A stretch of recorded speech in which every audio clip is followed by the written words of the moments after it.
Do you guys remember when we signed Yu Darvish? I do. It was a huge deal. Yeah. So when we signed Yu Darvish, there was a whole offseason afterwards of anticipation as to how's it going to go, when he finally gets on the Major League mound. This strangely ties into Will Venable recently getting hired with the White Sox. He was on the Dan Patrick show, and Dan Patrick brought this up, and I was shocked that I remembered it because it was such a seemingly insignificant moment, but was relatively big at the time. It was his first spring training start, Yu Darvish. We were playing the San Diego Padres. Will Venable in the... Some foreshadowing. Yeah. Will Venable, I think it was the top of the second, he just squared up on a fastball and hit it off the top of the wall in dead center, deepest part of the park. And they were asking Yu Darvish about it afterwards, and Yu Darvish was a little on the stuffy side. Darvish says, with the dry air in Arizona and the wind blowing out, it carried the ball.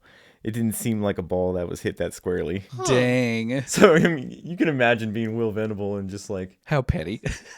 Come again?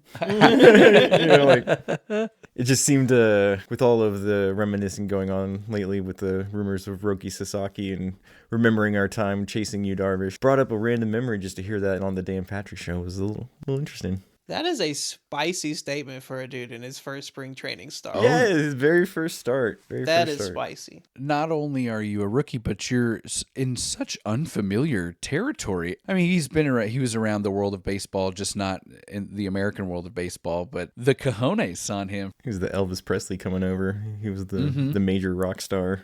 I think he recently got his 2000th strikeout. Did he really? Yeah, the man is just... Good for him. Put together a really solid major league career. Some ups and some downs, but gotta get that ring. Has found a way to claw back a couple of times here. I think I read it in the newspaper when it came out. I think that's how I found out about when we signed him, was from a newspaper article, because I was in college at the time, so I would have been in one of the many buildings that just has newspapers readily available, snagged one and saw it, and I remember feeling like I had won the lottery.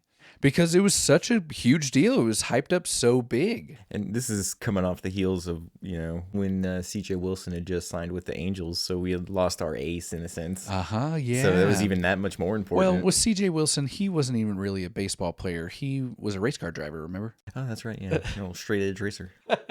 It was huge because despite the fact he had never pitched a single pitch in the Major League Baseball, he was still, you could argue, the biggest signing pitching-wise in Rangers history at that point. Ooh. Cliff Lee before that. Or at least since the 70s. Okay, who are you Nolan thinking? Ryan. Well... I don't know. We at the time of that signing, we didn't know. Franchise. Okay, but we didn't even then, bro. We didn't know he was going to pitch as long as he did. That's true. We got 5 years out of the guy. We were probably hoping for 2. Yeah, right. His was more. It was afterward, absolutely biggest signing. But at the time, he was more of. How could it be? He was already in his 40s, right? Yeah, I think he was. He was 42. Yeah, he was. He was. He's extra. Nolan Ryan, but he was a 42-year-old Nolan Ryan, Yeah. and who would have known that he would just? His last pitch was clocked at 97, I think. Who needs a UCL joint? I got heat. You know what I mean? Okay, outside of Nolan Ryan, who shouldn't count, he's like Paul Bunyan. Okay, yeah. I mean, outside, yeah, it's okay.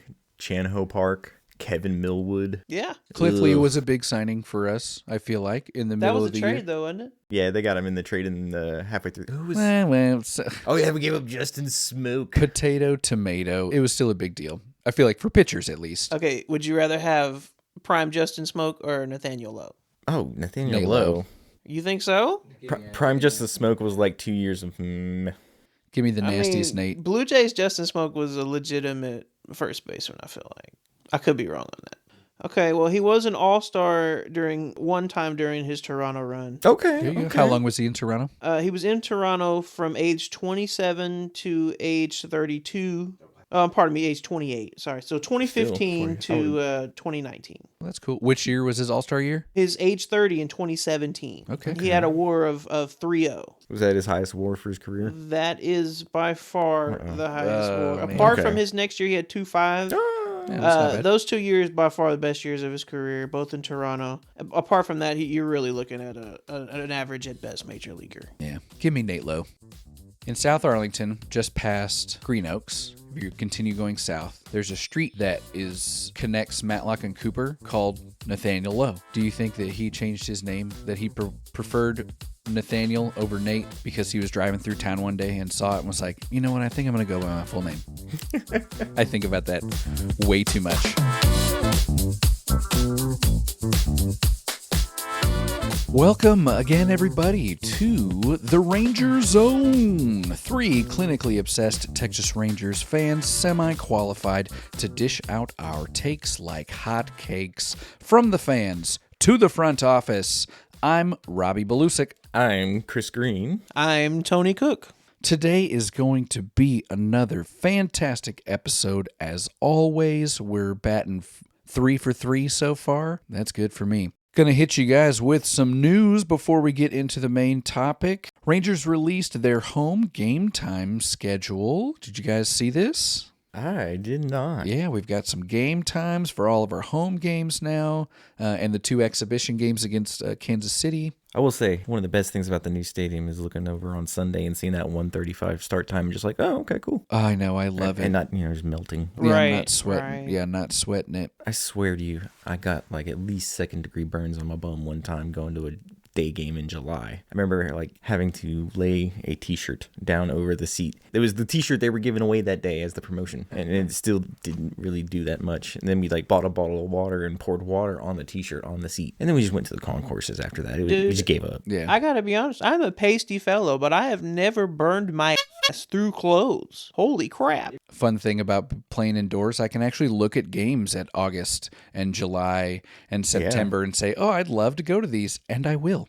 So that wraps up the news portion of today's episode. We are going to explore the Japanese free agent pitcher Rōki Sasaki. But before we do that, we are going to take it over to Christopher's classroom, where you will learn the things about baseball. We're going to talk about international free agent posting details. What do you say? You hear this levied about where they're talking about the free agent posting system when a player comes over to America from the NPB. What is the NPB? That is the Nippon Professional Baseball, the Japanese baseball league. Oh, okay. They've got 2 leagues there as well. They've got the Central Division or Central League and the Pacific League, I believe. So if you want to play in Major League Baseball, you have to play at least 9 seasons of NPB ball to come over as an unrestricted free agent.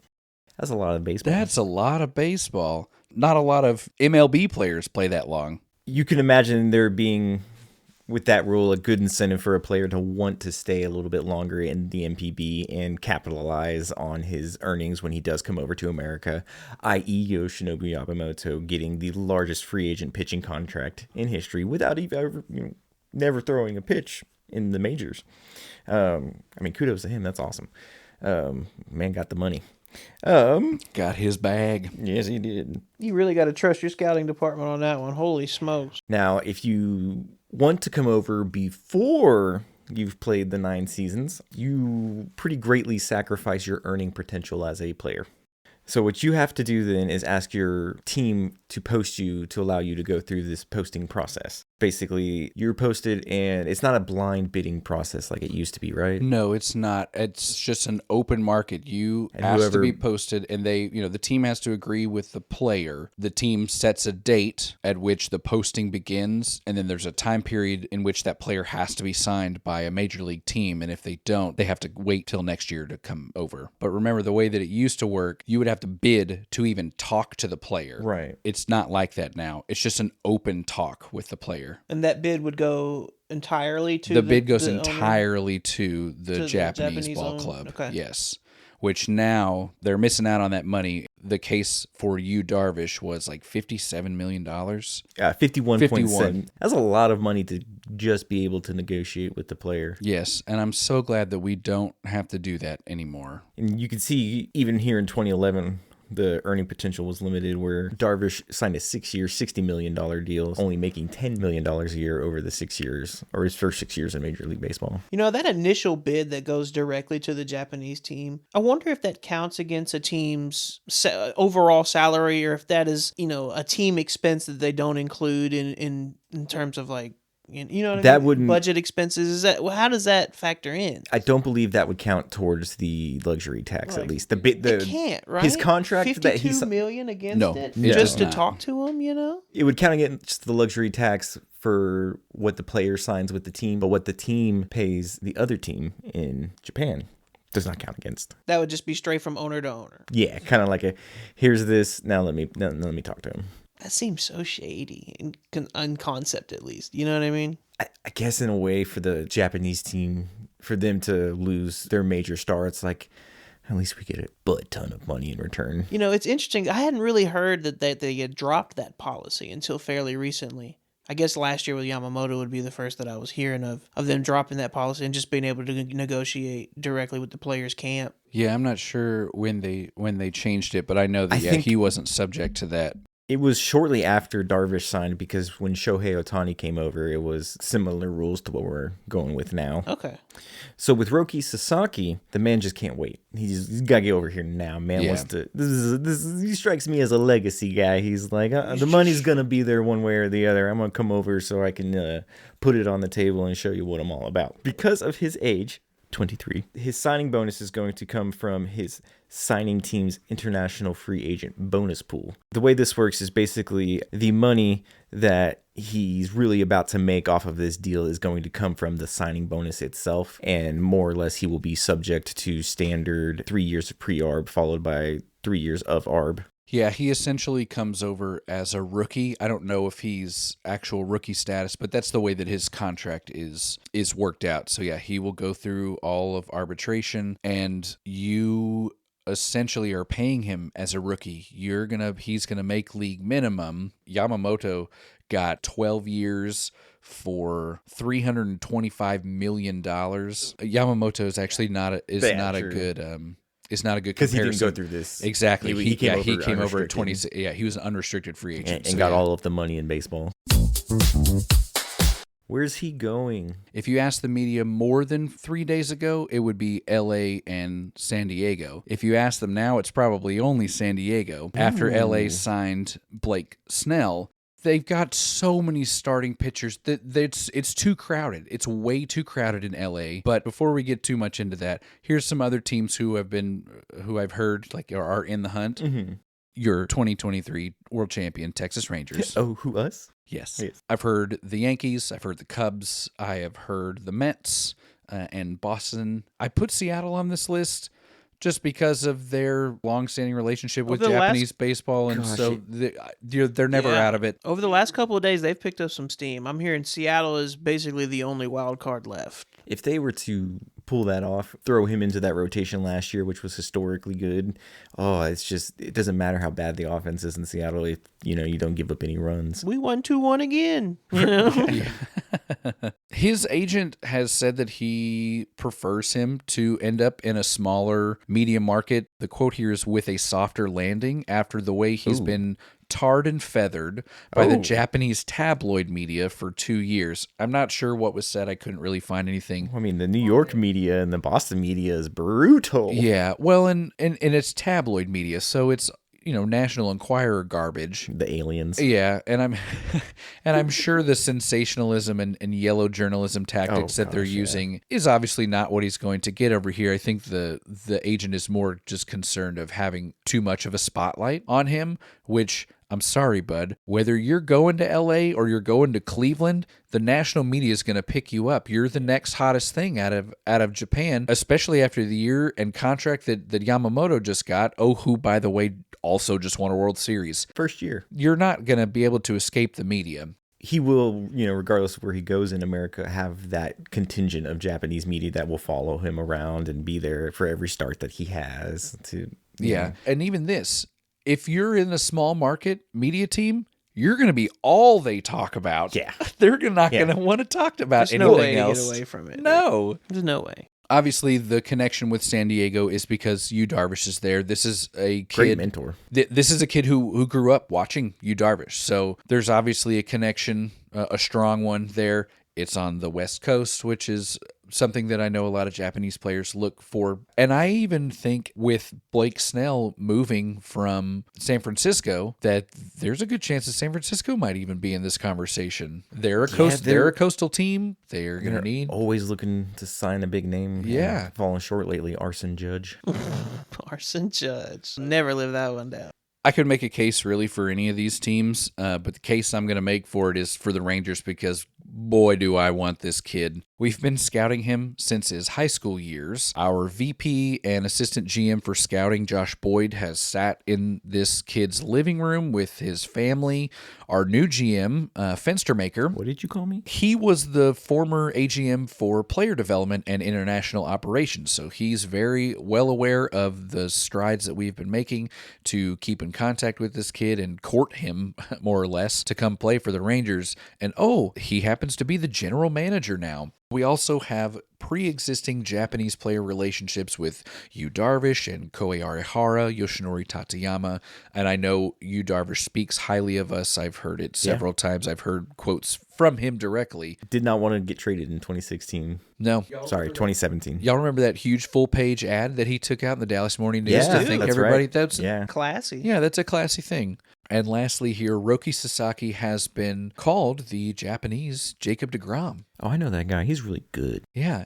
Who better than to pitch next to than Jacob deGrom? A huge reason why Shohei Ohtani wanted to sign with the Angels is to be with Mike Trout. It's like, so I mean, if you want to be with the pitching Mike Trout, we got him in Arlington. You know, for a team that needs starting pitching and has expressed a desire to stay below the luxury tax threshold, this is a to way sign a player whose money doesn't count towards that sounds like the way to go. He hits in January. One would hope that the Nathan Eovaldi situation's been resolved by then. We are either in business with Eovaldi or we are in business on Sasaki later, about a month later. You know what I mean? That frees you up even more money to potentially add a bat. I think we should still try to get both. I don't know why you don't try to do both. Because Sasaki's young, so he's controllable, and he's not going to cost me any money, really. And then I still get Nathan Eovaldi. I have two veteran guys that this kid is going to get to learn from for the next 2 years for deGrom and 2 or 3 from the bats Nathan don't Eovaldi. Have to bounce back anymore. They can just be the bats.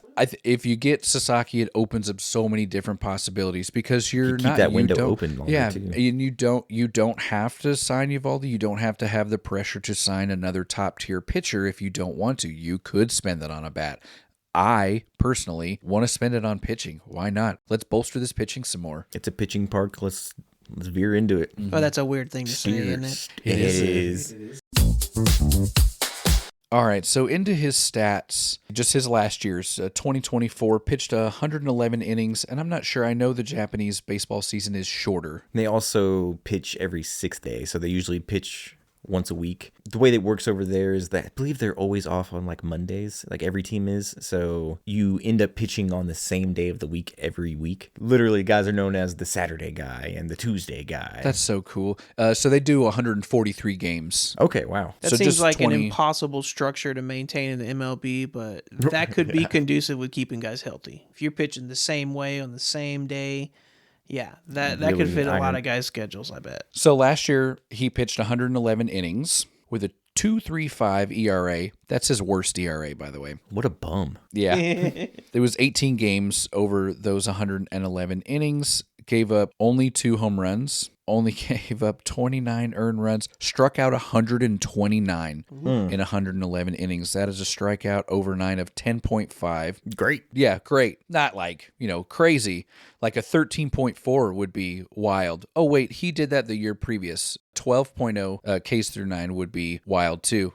He did that in 2022. This guy's a strikeout machine. So the previous year he pitched 91 innings when he had this 13.4 strikeouts per 9. His strikeout to walk ratio was also just off the charts that year at 7.94. He had 135 strikeouts to 17 walks. That is insane. And even look at the year before that. 173 strikeouts to 23 walks. Just 5 more walks. That is 40 more strikeouts, 5 more walks. Strikeout artist. Delving a little deeper into that, if you look at those walks, the 23 walk season of 2022, 7 of those is hit by pitch. How crazy. So to me, that's indicative of either he's having some control issues in some specific spots, or He's a guy who's trying to work on pitching inside.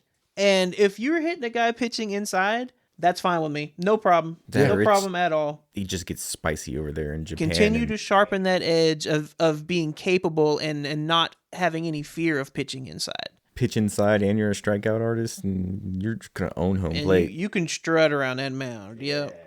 He's got really good stuff, too, because he has a fastball that can touch over 100, has touched over 100. He also has a low 90 splitter, which is great. Both of those pitches set up this filthy slider that he has. Does it tell you his average fastball velocity? Because I would not be surprised if it's north of 97, because he's also someone that they've thrown out there as a candidate to be like the guy that breaks the record for the fastest pitch ever. That'd be pretty cool if we had both of them on our team. Nolan Ryan Nolan Ryan is the undisputed fastest ball, right? There's been like crude adjustments to compare his like radar readings to modern radar readings. They say, according to that fastball documentary, that it was around 107 or 108. Yeah. And it's, as much as I would like to believe it, that would be, whoa, man, come on. With no UCL. No, that was R.A. Dickey. I believe it. His average fastball velocity is 96.8. That's so fast. That was last year. Fast. 20 years ago, if you hit 95, you were a flamethrower. And not averaging 95, just throwing 95 every now and then. One other notable stat I'm looking at here. So his whip last year was over 1, just barely. And, a 1.0 whip is great. Any pitcher would take that. But previous years, that whip, 0.747 and 0.796 the season before that. World Baseball Classic numbers are probably take it with a grain of salt, considering how few innings these guys pitch. That's when that was his coming out party. That was when he got introduced to the world stage. So what year was that? 2023 is when he was on the roster with Ohtani. Samurai Japan. Mm-hmm. He had pitched 129 innings the year previous to that year in 2022, which is the most that he has pitched in a single season. Which is what I said, 140. They play 143. And then with a 6-man rotation. In major leagues, 33 to 34 starts as you pitch every 5th day and you stayed healthy all year. I wonder what the equivalent would be in Japan. Looks like the most starts he ever had was 20, I believe. Yeah, he played in 20 games in 2022. Then last year he had 18. 25 to 30 games is what they will typically start in the NPB. So this is either injuries or playing time being limited. And I know he has had some lingering things. He hasn't had anything major yet. He's not like a, I hate the expression, he's not a walking Tommy John. He is a walking Tommy John because he throws so dang fast. Well, and he's never had one yet. So it is inevitable. Whoever gets him within those first 6 years, he's going to have it. You hope it's sooner than later, because at the rate, we were talking last week, at the rate these pitchers are going, everyone's seeming to have 2 now, not just 1. So he is going to be a walking Tommy John, something we're very familiar with on our players and our medical staff. How do the Rangers actually get this guy? We talked a little bit about how kind of the posting process works earlier, and we've mentioned that the money we'll spend to get him doesn't come out of our luxury tax. That's because there is an international... What is this thing called? There's an international free agent bonus pool that every team has X amount of dollars. Say that 5 times fast. Yeah. The water's warm. Every team gets a part of this money. It resets every year. I'm not sure how the money comes in, like how the numbers are determined. Last year, the Texas Rangers had $4.6 million to spend in international free agent bonus pool money. We spent every ding-dang dime of it. Next year, we will have $6.2 million, hopefully going to be spending every dime of that one on Rōki Sasaki. He can have all of it. Yeah, that's fine. Yeah, every penny. He can have every penny. I'll tell you what, the Chiba Lotte Marines, that's his Japanese ball club, they want us or whoever's signing him to spend all of that money too, because they get a cut of that money. That's how those teams get some of this money now. Oh, wow. And I see why they're hesitant to post him, because that is a lot less money than $51 million. Yeah. A cut of potentially 6.2? Yeah, 25% of 6.2. 25% of 6.2. Compared to 51 million? 51.7 certainly goes a lot longer. Tell that to you, Darvish team. The Nippon Ham fighters were like, bro, we just paid our payroll for like half a decade. We are not going to have the most international free agent bonus pool money. International free agent bonus pool money. International free agent International Suit and Shoe Warehouse. So at the top of this list is at $7.5 million. It is the Reds, the Tigers, the Marlins, Brewers, Twins, Athletics. It says Oakland here, but that's not true. Mariners and Rays. Then there is one more tier below that at 6.9, and then our tier. Okay. And we share, I think we're in the largest tier with most of the other teams. I'll rattle those off. Braves, Red Sox, Cubs, White Sox, Angels, Mets, Yankees, Phillies, Padres, Blue Jays, and Nationals. Is everybody there at the 6.2? Or does it give you like specific amounts? Because I'm wondering where the Padres are at if they're the favorites. No, yeah. Everyone is there at 6.2. Okay. So we have the same amount of money to spend as the Padres. Yeah. The only teams who are favored to sign him, who have more money than us, would be the Mariners. Okay. That's it. So if it came down to us or the Padres, it really is Rōki's choice then? Yeah. Interesting. Yep. Interesting. And talk about small market teams here for a minute, because that might still come into play. I don't know. We're the fifth largest market, I believe. But we feel small as the media, at least. Like the local journalists, they don't beat you up like they Football do in LA. town. Evan Grant's a nice guy. And that's another thing that we are unfortunately, and I won't. They'll beat up the Cowboys. And if anyone ever pulls this up later and tries to defame me, I will fight it to the death. It's not a hill I'll die on, it's a hill I'll kill you on. We are unfortunately a football town. Yeah. And just talking about like where the stadium is located and like where you might live, you could live in Arlington and still get not a small town feel, but it's going to be a lot smaller than LA or San Diego. And we have, I feel like, so many different little pocketed. Arlington is a bigger population than New Orleans does, and if you go and look where the Superdome is located in like New Orleans metropolitan area, it feels like a big city down there right by the highway, and then it's just like, oh, here's Collins and Randall Mill. Yeah, here's a Cece's Pizza here. Yeah, there's the Days Inn. I love that Cece's. I just ate there the other day. That apple cinnamon thing. What in the world? So the that and the cinnamon rolls, like if you ever like Uber Eats that and you just throw that on there, I can down like a dozen easily and just feel bad about it for like 48 hours. Feel great and terrible at the same time. What I think this is going to come down to will be our silver-tongued recruiting Pobo, Chris Young, who is certainly away with words. Look at the team he has built in the last 2 seasons and on all these huge players that they've been able to... Talk Bochy out of retirement. I have every faith in the world that of anybody going in to negotiate with Rōki Sasaki, Chris Young has got the upper hand. Dude gives it to you straight. Tells it like it is. There are members of our fan base on social media that are already trying to come after that man. And to those people, I just want to say, who else has won you a ring? Come on. Yeah, get out of here. Come on. What's wrong with you? There is no pleasing you. Yeah. Are you just trying to be mad? You know, I'm a realist. I didn't think we were going to go back to back. And I know the season was ugly, but good God, it could have been uglier. And we're just as set for a bounce back this year as anybody else.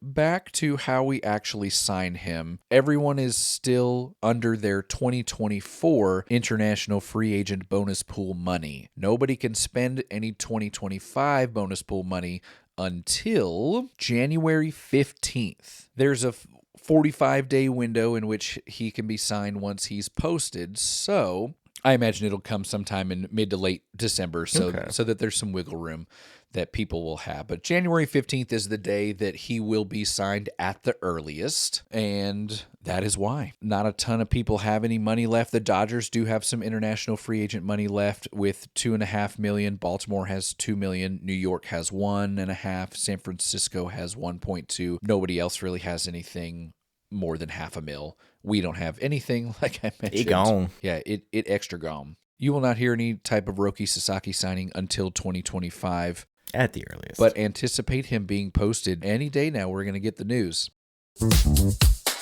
The way to close this topic on Rōki Sasaki today would be to just go around the room and give us a floor and ceiling comp for Rōki Sasaki at the major league level. And you can do just this coming season if you want, or you can do what you project his career to be over the next, say, 6 years of team control. I will start so you guys can do a little research. You know who you got. I think I know who. I have no ceiling idea. Floor is the tricky one. For me, as far as Sasaki's floor, I'm thinking along the lines of a Sonny Gray a guy that's going to bring the heat on a regular basis. I'd be totally fine with that. Yeah, so he's 35 now, and so you may be like, Sonny Gray, but he's had a long career and has been a very, very effective major leaguer. I feel like we've always been in the conversation with all the various teams that all the various contracts he's signed over the years. I feel like we've always been in it, but always fell short. He was a guy who smokes every time he plays us too. Like Sonny Gray kills the Rangers. I think that's a pretty high floor there for the guy, to come over and Sonny Gray's been pitching for how long here? Been in the league for 11 years. I'd take it. Yeah. I'd pay him whatever he wanted for however long he wanted. If he's going to give me 11 years of Sonny Gray type pitching. And that's just a floor. For a floor, career 3.84 ERA. The first person for a floor that popped into my head, because I was trying to think of somebody that... No, sorry. That was totally wrong. A career 3.51. Wow, that's really good. With a career whip 1.193. The guy I was thinking for a floor, he unfortunately has since passed away, but do you guys remember Yordano Ventura? He was a pitcher for the Kansas Royals City. When they won the World Series. Great strikeout pitcher, but at the same time would walk a fair amount, give up a fair amount of runs. He had a career ERA of 3.89, but had a couple seasons over 4. That's kind of where I could see his floor being, where he's good enough to justify being in any major league rotation, but maybe not somebody who's going to make an all-star team. This is the floor, though. Like, this floor is a major league baseball pitcher. Has the stuff to dominate, but doesn't do it on a consistent enough basis to be in that upper echelon. Ceiling, I mean, the comp is right there for me, though. It could be Yu Darvish. Really? Yeah. I mean, he could easily have 2,000 strikeouts in the majors and go out any given night. You can expect him to strike out 10 and maybe just give up a couple solo shots. My ceiling was a little higher. I may be putting a little too much stock into the guy, and I don't want to put any undue pressure. Is this gonna be another flamethrower or kinda? This guy kind of does it all at an elite level. His ceiling is Pedro. Oh my god! His ceiling is Pedro. The guy can really bring the heat, and that slider could develop into a top 5 strikeout pitch. Okay, so when you say Pedro, are we talking like Pedro's dominance relative to the rest of the league in the 90s, or are we just talking Pedro in general? I think we're just talking Pedro in general. Okay. Because what he did to the steroid users of the era compared to the rest of the pitchers, Pedro was scary in like the 96 to 99 2000 area. That 99, his 99 season and his 2000 season, along with like Bob Gibson's 68, just like the best pitching seasons of all time. Clout to put on that young man, but goodness, he's got Hall of Fame potential. I think my floor for this kid, I'm very high on him too, like you, Tony. I think the floor is going to be his American so-called counterpoint is Jacob deGrom. I think his floor might be where Jacob deGrom is, which right now is floor. Well, yeah, which right now he's got 1,600 strikeouts the over floor 13. Is the ceiling. Yeah, that's what I think. The ceiling is the roof. I think if he's able to stay healthy and continue the strikeout rate and the walk rate that he's doing, you could have someone who is going to play looking like a Justin Verlander at the end of it or a Max Scherzer at the end of it. I think this kid could be that person. And that's where I'm at. The floor just racking up the strikeouts so year after year. Goodness. Hopefully not plagued by a bunch of injuries. We know he's going to have Tommy John at some point. It's almost an inevitability at this especially point. With that velocity. And I could be wrong. He could flame out. We could all be. Everybody could wrong. He could just flame out. I would be so shocked if that happened, though. Yeah, like if he was a flame out. I mean, it could happen. It definitely could happen. Yeah. There are guys that have all of the physical capabilities, but once they get here, then the mental game gets you. Yeah, like so you never know with every individual until they are on the mound. It's funny you mentioned the mental side of it because that's what's going to propel a guy like this to capitalize on that potential. It's going to be developing that mental side and really even in an emotional side to it as well, and being able to hype yourself up while staying in the moment. You know, like Max Scherzer is like the best in the league at bulldog that, of just like putting on his Batman cowl before he goes to the mound. You know, the guys at the top that bring it every time they go out there, they all have that. They just put it on the table. So he's going to have to develop something like that if he's going to succeed at that level. His first name starts with an R, and the Rangers starts with an R, so we got that going for us. Get it done. Rōki the Ranger Sasaki. What number do you think he'll wear? I wonder if he's one of those, like, I'm going to wear 11 because Darvish wore 11. That'd be cool. We'd be like... You can have 11. Is anyone wearing 11 right now? I don't think so. He's got a... Well, this says 17, but then right next to it is a picture of him wearing 14. If I name the Ranger, could you tell me the number from the position players we have right now? I bet I could. Okay. Only because I'm a nerd and I'll do that goofy stuff in the middle of like my day. I'll see some number and I'm like, oh, Bill Guerin used to wear that number. That's some deep stars cuts for anyone listening. There you go, Gavin Spittle. All right. Let's see here. Throw out the softball. Corey Seager. That's number 5. Marcus Semien. That's number 2. The Bombi. That's 53. Josh Smith. 6. 8. No. Yeah, 6 is young. The Joshes, I got them mixed up. Can you name Josh Smith's original number? What is it? One of the weird super high numbers? It's not super high, but it is definitely a rookie number. Is it like 63? Yeah, 62? 47. Yeah, that is weird. Ooh, what about Mr. Carter? 32. Mr. Langford. Josh Hamilton's number. Yeah, he was Josh Hamilton's number. Langford. Oh, no, I'm blanking on Wyatt. It's close to that. It is close, yeah. Oh, my God. What number is Wyatt Langford wear? 36. Oh, my God. Yes. I will give either one of y'all like my entire life savings if you can name the first person to wear 32 after Josh Hamilton. Do you guys remember Pedro Figueroa? Yes. Really? My God. That was a pitcher, correct? Yes, he was. He was a reliever. You guys, can you name the 2 numbers that Mike Napoli wore with us? 25. That was the first time, yep. I don't remember his second one. It was weird because he wore number 5, which was Ian Kinsler's number. Oh, yeah. It just seemed weird. Ooh, here's a fun one. Can you name the last player to wear number 7 for the Texas Rangers? David Murphy. No. It was not. That's right. Someone else. Pitcher, position player. Position player. Outfielder. I'm going to say it again. David Murphy. Here's next to last. Jackal. Is it a jackal? Right, this guy, he changed his number because we were retiring number 7. Pudges? And he changed his number to number 3. I don't know if that helps. Leote? No. No, he hasn't been here that long. DeShields? Oh, my God. Was it Delino DeShields? It was Delino DeShields. Wow. Yes. I swear I've had this conversation with your sister before. I should have known that. Nice pull, Tony. Well, whatever number Rōki Sasaki is going to wear, it's going to look good in that Texas Rangers script. I'll be very excited to see him donning our jersey next season. Marketh the words. I also want to thank everybody again for joining the Ranger Zone podcast. As always, you can follow us on our socials. They are all at Ranger Zone Pod. That is at Ranger Zone Pod. You can find us on Instagram, Twitter, and YouTube. We had a real blast talking about Rōki Sasaki today and are going to have even more of a blast next week. We're going to be getting into some uniform talk, some of our favorite uniforms. Dripperson. Oh, my goodness. Well, once again, thank you guys for joining. I am Robbie Belusik. I am Chris Green. I am Tony Cook. And that is the way the baseball go.